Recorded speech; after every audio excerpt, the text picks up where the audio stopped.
सभी को प्रभु यीशु मसीह के नाम में जय मसीह की। दोस्तों, एक बार फिर से स्वागत है आप सबका एक और नए वीडियो के साथ। तो दानव, फॉलन एंजल्स और दुष्ट आत्माओं के बारे में जो हमने वीडियो बनाया था, उससे बहुत से सवाल हमारे सामने आए थे और बहुत ही महत्वपूर्ण सवाल थे। तो एक सवाल का तो जवाब हमने पिछले वीडियो में दे दिया था और कुछ सवाल हैं, मतलब जो दो महत्वपूर्ण सवाल हैं उनका जवाब हम आज इस वीडियो में देखेंगे। सबसे पहला सवाल था कि क्या स्वर्गदूत फिजिकल होकर संतान को पैदा कर सकते हैं, और दूसरा सवाल था कि नेफिलिम जो थे, अगर वो फ्लड में यानी बाढ़ में खत्म हो गए थे तो वो दोबारा हमें कैसे दिखाई पड़ते हैं, मतलब वो दोबारा कैसे वापस लौटे। जैसे कि हम पढ़ते हैं गोलियत के बारे में बहुत से लोगों का सवाल था, तो ये सब कैसे हुआ। तो इस वीडियो में हम इस सारे जो कन्फ्यूज़न है उसे दूर करने वाले हैं। तो चलिए, सबसे पहली बात हम देखते हैं कि क्या स्वर्गदूत फिजिकल हो सकते हैं। तो जैसे कि पिछले वीडियो में ही मैंने बताया था कि जो स्वर्गदूत हैं इनके पास एक स्पिरिचुअल बॉडी है, ऐसी स्पिरिचुअल बॉडी जिसका वादा यीशु ने हमारे साथ भी किया है। मतलब कि जो बॉडी यीशु मसीह के पास भी थी जब वह मुर्दों में से जी उठे, यीशु मसीह के पास वो बॉडी थी कि जिससे वो आत्मा भी थे और शरीर भी थे, यानी एक आत्मिक शरीर, स्पिरिचुअल बॉडी। वो एक डोर के साथ ऐसे ही निकल सकते थे आत्मा में, और साथ ही साथ वह बॉडी में यानी शरीर में खाना भी खा सकते थे। और ऐसे ही महिमामयी शरीर का वादा वचन हमसे भी करता है जो प्रभु यीशु के ऊपर विश्वास करते हैं कि हमारे पास भी ये आत्मिक शरीर होंगे। और ये जो स्वर्गदूत हैं इनके पास भी ऐसा ही शरीर है, एक स्पिरिचुअल बॉडी है। अगर वह चाहें तो वह स्पिरिचुअल रह सकते हैं, मतलब किसी भी ऑब्जेक्ट से होकर ये जा सकते हैं, और साथ ही साथ वह फिजिकल यानी शरीर में भी आ सकते हैं। और इसकी उदाहरण हमें पुराने नियम में कई बार देखने को मिलती है। और इसी चीज़ का वादा प्रभु यीशु ने किया था जब उन्होंने कहा था कि स्वर्ग में सब लोग स्वर्गदूतों के जैसे होंगे, जिसका मतलब है कि महिमामय शरीर में यानी स्पिरिचुअल बॉडी में होंगे। ओके, तो क्या स्वर्गदूत फिजिकल हो सकते हैं? अगर हम पुराने नियम में देखें तो वहाँ पर हमें जब देखने को मिलता है कि जब अब्राहम के पास स्वर्गदूत आए थे तो उन्होंने खाना खाया था। ठीक है, उन्होंने खाना खाया था अब्राहम के साथ बैठकर, तो इससे हमें पता चलता है कि वो शरीर में थे। उसके बाद जब हम अब्राहम के भतीजे लूत के बारे में पढ़ते हैं तो वहाँ से हमें यह भी पता चलता है कि वह बहुत ही खूबसूरत थे। और जब उस नगर के, उस शहर के लोगों ने इन फरिश्तों को देखा तो उनके अंदर वो बुरी इच्छा हुई उनके साथ फिजिकल होने की, जिसका मतलब है कि यस, वह लोग फिजिकल हो सकते हैं। और इसी वजह से ये सब हुआ था कि जो स्वर्गदूत जो कि शैतान के साथ गिराए गए, उन्होंने जब मनुष्य की बेटियों को देखा तो उनके साथ फिजिकल होकर बच्चों को, संतान को पैदा किया जो कि नेफिलिम थे। ओके, तो उम्मीद है कि आपको ये बात समझ में आ गई होगी। दूसरा बहुत ही महत्वपूर्ण सवाल वो ये है कि जब परमेश्वर ने धरती के ऊपर बुराई को देखा, जब पृथ्वी बिगड़ गई थी परमेश्वर की नज़र में, यानी जब नेफिलिम पृथ्वी के ऊपर थे, जब ये दानव जिन्हें स्वर्गदूतों ने इंसानों की बेटियों से उत्पन्न किया था, जब इनकी वजह से पृथ्वी पूरी तरह बिगड़ गई थी, करप्ट हो चुकी थी, तो परमेश्वर ने बाढ़ को लाकर यानी फ्लड को लाकर सब कुछ साफ किया।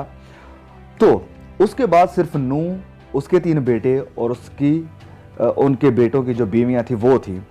तो अगर यही लोग सिर्फ बचे थे तो फिर बाद में ये नेफिलिम कहां से आए, बाद में ये दानव कहां से आए?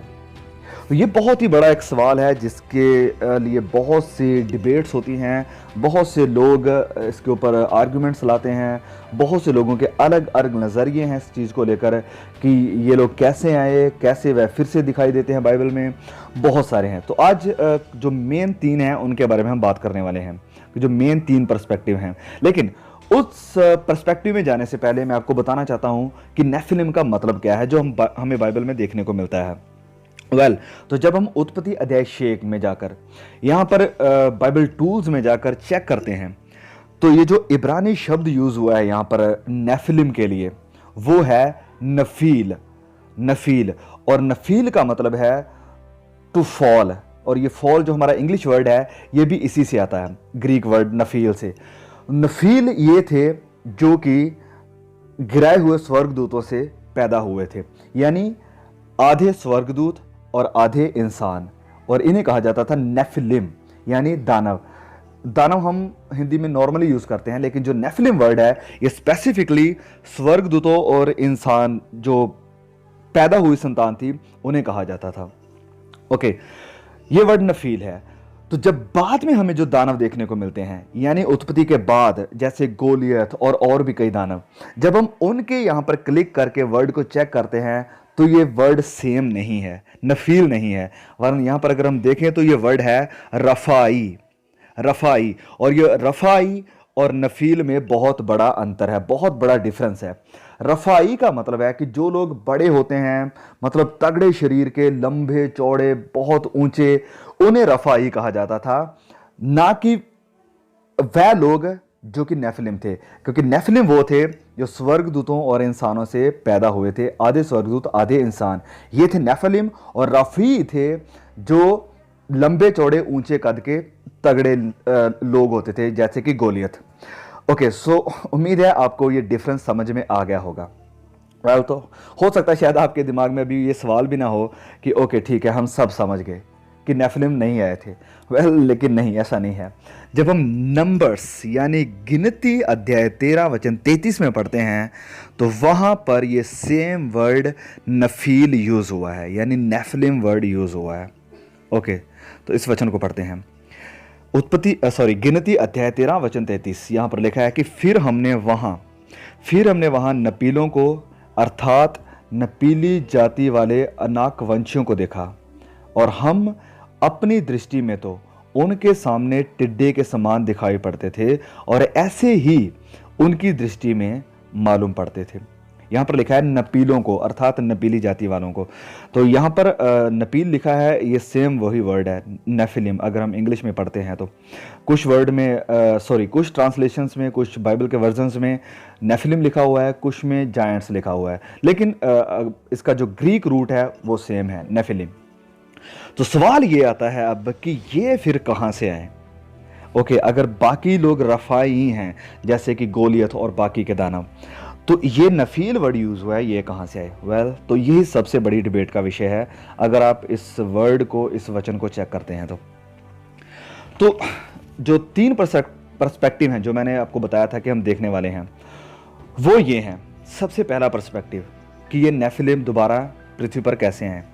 पहला पर्सपेक्टिव ये है, कई लोग, कई थियोलॉजियन, कई विद्वान मानते हैं कि ये जो नेफिलिम थे, यानी जो दानव थे, उन्हें जो फॉलन एंजल्स थे, जिन्होंने गुनाह नहीं किया था, जो कि कुंड में डाले या बंदी नहीं हुए हैं, उन्होंने इन कुछ नेफिलिम्स को बचा लिया था। फ्लड आने से पहले उन्हें उठा लिया था ताकि ये लोग बचे रहें, और जब पृथ्वी के ऊपर फिर से पॉपुलेशन हुई तो उन्हें फिर से छोड़ दिया गया, जिसकी वजह से ये नेफिलिम फिर से आने लगे।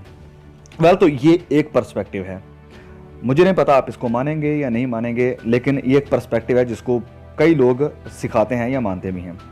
ओके, दूसरा पर्सपेक्टिव, दूसरा नज़रिया ये है कि नेफिलिम, ये जो दानव थे, पूरी तरह फ्लड में ख़त्म हो गए थे। कोई दानव नहीं बचा था, सब के सब ख़त्म हो गए थे। लेकिन ये जो नंबर यानी गिनती अध्याय 13 वचन 33 की जो रिपोर्ट है कि हमने वहां पर नपीलों को देखा, जो कि नपीली जाति वाले थे, यानी जो नेफिलिम से आए थे। तो फिर ये कहां से आए? तो ये लोग मानते हैं, जो कहते हैं कि नेफिलिम पूरी तरह से खत्म हो गए थे, ये मानते हैं कि ये एक झूठी रिपोर्ट थी। ओके, तो मैं इस वर्स का आपको कॉन्टेक्स्ट बताता हूं कि उस वादा की हुई पृथ्वी में जाने से पहले, यानी कनान देश में जाने से पहले, जो मूसा था वह 12 लोगों को भेजता है कि वह जाएं और उस कनान देश का सर्वे करें, वहां जाकर रिपोर्ट लेकर आए कि वहां के लोग कैसे हैं, वहां का रहना कैसा है, वह धरती कैसी है। तो जब ये लोग रिपोर्ट को लेकर आते हैं तो उनमें से ये 10 लोग हैं, 2 लोग यानी जोशुआ और कालेब, आप सारी कहानी को जानते हैं, वह अच्छी रिपोर्ट देते हैं। लेकिन ये जो 10 लोग होते हैं ये कहते हैं कि नहीं, वह लोग नेफिलिम हैं, बहुत बड़े हैं, हम तो उनके सामने कुछ भी नहीं हैं, हमें वह मतलब बहुत आसानी से हरा देंगे, हमें मार देंगे। तो इस रिपोर्ट को सुनने के बाद सभी के सभी लोग बहुत डर जाते हैं, इजरायली लोग बहुत डर जाते हैं। जब हम नंबर्स गिनती अध्याय 14 वचन 1 में पढ़ते हैं तो वहां पर लिखा है कि वह सारी रात सोए नहीं, वह रोते रहे। क्यों रोते रहे? जब उन्होंने इस रिपोर्ट को सुना। लेकिन ये एक झूठी रिपोर्ट मानी जाती है कि ये लोग बढ़ा चढ़ा कर बातों को बोल रहे थे, ये झूठी रिपोर्ट दे रहे थे, जिसकी वजह से लोग बहुत परेशान हो गए और परमेश्वर को भी गुस्सा आया कि ये लोग ऐसा कर रहे हैं। तो आप सारी कहानी को बाकी जानते हैं। तो इसलिए माना जाता है कि जब इन्होंने ये झूठी रिपोर्ट दी तो परमेश्वर को उनके ऊपर क्रोध आया और परमेश्वर इन्हें खत्म करना चाहता था। और परमेश्वर ने कहा कि तुम लोग उस वादा की हुई धरती में नहीं जाओगे। तो इस कारण ये लोग जो मानते हैं कि नेफिलिम पूरी तरह से खत्म हो चुके थे, वह लोग मानते हैं कि एक झूठी रिपोर्ट थी और एक गलत रिपोर्ट दी गई थी। असल में नेफिलिम नहीं थे, असल में वह लोग जो नेफिलिम हमें देखने को मिलते हैं उत्पत्ति 6 में, वह लोग नहीं थे, बट ये एक झूठी रिपोर्ट थी। ओके, उम्मीद है आपको ये समझ आ गई होगी। पहला पर्सपेक्टिव है कि नेफिलिम यानी दानव, इनको फॉलन एंजल्स ने बचा लिया था और बाद में छोड़ दिया था जब पृथ्वी पर इंसान बढ़ने लगे। दूसरा पर्सपेक्टिव, दूसरी विचारधारा है कि नेफिलिम पूरी तरह से खत्म हो चुके थे और ये जो नंबर्स 13-33 की जो रिपोर्ट है, ये झूठी रिपोर्ट है। तीसरा जो पर्सपेक्टिव है, जो नज़रिया है, ये सच में बहुत ही इंटरेस्टिंग है और इसे मैं चाहता हूं कि बहुत ध्यान से सुने, एक एक बात को बड़े ध्यान से सुनना। तीसरा पॉइंट है, यानी तीसरा पर्सपेक्टिव है जेनेटिक डाइल्यूशन। डीएनए था जो इन नेफिलिम्स का, इन दानवों का, वो कंटिन्यू रहा। जो इनका डीएनए था वह कंटिन्यू रहा। सवाल, कैसे? ये कैसे पॉसिबल था? तो ये कैसे पॉसिबल था, आइए हम देखते हैं। जब हम नूह के बारे में पढ़ते हैं, इस फ्लड के आने से पहले जब परमेश्वर ने पूरी पृथ्वी को साफ किया, नूह के बारे में लिखा है उत्पत्ति अध्याय 6 वचन 9 में कि नूह धर्मी पुरुष और अपने समय के लोगों में खरा था। ओके, ध्यान से एक एक बात को ध्यान से देखना क्योंकि ये बहुत ही डीप है कि वह धर्मी पुरुष था और अपने समय के लोगों में खरा था, यानी प्योर था। और नूह परमेश्वर ही के साथ साथ चलता रहा। यहां पर प्योर कौन था? सिर्फ नूह। प्योर मतलब जो उसका जेनेटिक, जो उसका डीएनए था, वह डिल्यूट नहीं हुआ था, वह पूरी तरह प्योर था। अब जब हम एक्स्ट्रा बिब्लिकल जो लिखते हैं उन्हें पढ़ते हैं, जैसे कि book of Enoch, book of jubilee, तो उनसे हमें यह पता चलता है कि जो नूह की पत्नी थी उसका नाम था नेमा, और ये जो नेमा थी ये हनोक की बेटी थी। और हनोक वह इंसान था जो धर्मी था और जिसे परमेश्वर ने कहा था कि okay guy please come with me, उसका जो मतलब रैप्चर हो गया था। तो नूह एक खरा इंसान था, हमने पहले देख लिया है कि वह प्योर था, उसका जेनेटिक डाइल्यूट नहीं हुआ था। दूसरी तरफ उसकी पत्नी थी नेमा, जो कि हनोक की बेटी थी, और हम एज्यूम कर सकते हैं कि ये दोनों पति पत्नी डाइल्यूट नहीं हुए थे, इनका डीएनए बिल्कुल प्योर था, खरा था, ये लोग धर्मी थे। और अगर इन दोनों की जो संतान पैदा होगी वह भी खरी होगी, क्योंकि इनका जो क्रोमोसोम है वो सेम है, डीएनए सेम है, जेनेटिक सेम है, प्योर है। तो इसलिए जो इनकी संतान हुई, यानी कि इनके जो 3 बेटे शेम, हाम और याफेत, वह भी प्योर थे, क्योंकि इनका भी डीएनए नूह और उनकी पत्नी से आता है। तो ये पूरी फैमिली, 5 लोग प्योर हैं।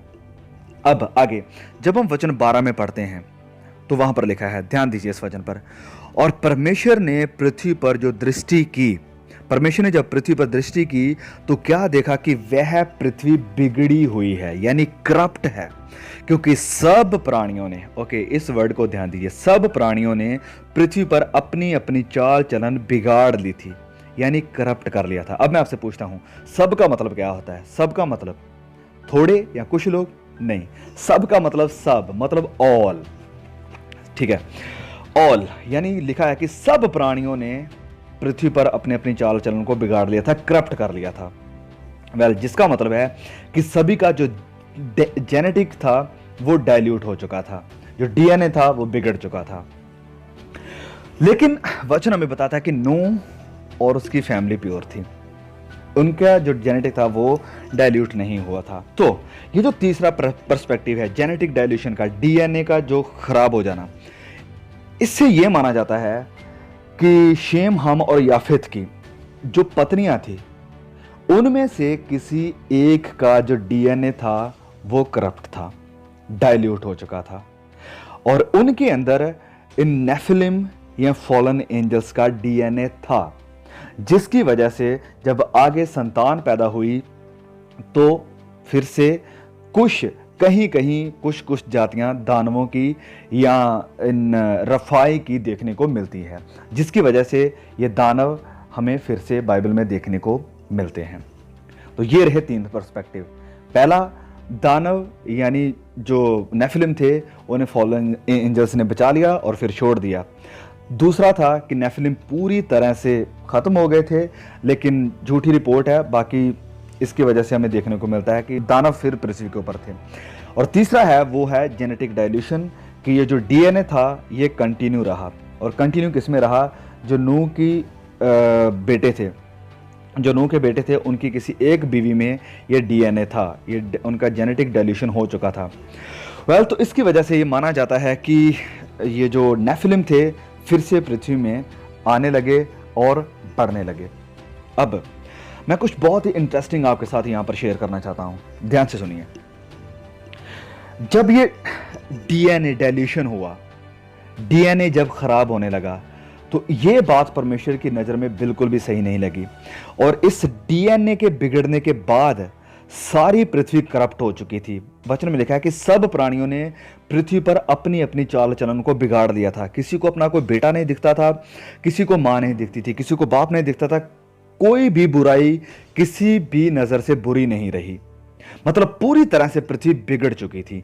यह हाल था उस वक्त नूह के समय में, जब परमेश्वर ने इस पृथ्वी के ऊपर बाढ़ को लाया। अब जब हम पवित्र बाइबल में पढ़ते हैं मत्ती अध्याय 24 में, तो प्रभु यीशु एक बात कहते हैं अंतिम समय के बारे में, कि जैसे नूह के समय में था वैसे ही मनुष्य के पुत्र के आने के समय में भी होगा। तो नूह के समय में क्या था? बुराई थी, सब कुछ बुरा था, मतलब ब्याह शादियां होती थी, दुष्टता बढ़ी हुई थी, ये तो हम सब देखते हैं। लेकिन जो एक चीज जिसकी वजह से फ्लड आया था, वो हमने कहा था, वो ये था कि पृथ्वी बिगड़ चुकी थी, करप्ट हो चुकी थी, डीएनए करप्ट हो चुका था। आगे जितनी भी संतानें आ रही थी वो सारी नेफिलिम की वजह से आ रही थी, नेफिलिम ही की आ रही थी, मतलब दानवों की आ रही थी। डीएनए करप्ट हो चुका था। तो अब डीएनए करप्शन की बात आ रही है। अगर आप न्यूज़ पढ़ते हैं, अगर आप मीडिया पर न्यूज़ के ऊपर एक्टिव हैं और पूरे वर्ल्ड की जो न्यूज़ हैं, जो भी आ रहा है सामने, अगर उसे देखते हैं, तो आपको ये पता होगा कि आज जो साइंटिस्ट हैं ये लोग क्या कर रहे हैं कि डीएनए को डाइल्यूट करने की कोशिश कर रहे हैं। कैसे? इंसान के डीएनए से जो जानवरों का डीएनए है उसे मिक्स कर रहे हैं। उसे जब मिक्स कर रहे हैं तो डीएनए यानी जो जेनेटिक है वो पूरी तरह से करप्ट हो जाएगा, बिगड़ जाएगा। और जिसकी वजह से हम फिल्मों में देखते हैं, जो साई-फाई फिल्में होती हैं हॉलीवुड की, अगर आपने उसमें देखा होगा तो ये सब कुछ होता है। मतलब डीएनए जब डाइल्यूट हो जाता है तो एक ऐसे इंसान की जो मतलब हम कहते हैं रचना होती है, जो कि बहुत बुरा होता है, बुराई करता है, उसे कुछ भी अच्छा दिखाई नहीं देता है। तो जब ये डीएनए डाइल्यूट हो रहा है आज, तो ये हमें इशारा कर रहा है प्रभु यीशु मसीह की उस भविष्यवाणी की तरफ, जो उन्होंने की थी कि जैसा नूह के समय में था वैसे ही उस वक्त होगा जब प्रभु यीशु इस पृथ्वी पर वापस आएंगे।